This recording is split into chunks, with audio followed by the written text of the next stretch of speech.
It's good to know that God has a timetable, God has a program. Because all we have to do is look at that program and say, where are we here? What should be my focus and my emphasis?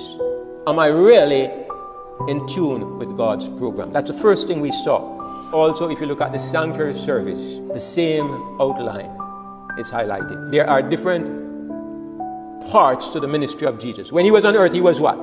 He was a prophet. What else was he? He was a sacrifice. On earth, Jesus was a sacrifice and he was a prophet. Was he a priest? No. Was he a king? No. So Jesus' work goes through phases. On earth, he was a prophet and he was a sacrifice. But at that time, he set up the kingdom. And he was in the world and he set up the kingdom. But then he moved into heaven. And while he was in heaven, he became what? He became a priest. And as priest, he maintained the kingdom. And for the next nearly 2,000 years, nothing happened. What was he doing? The kingdom was growing. It was developing.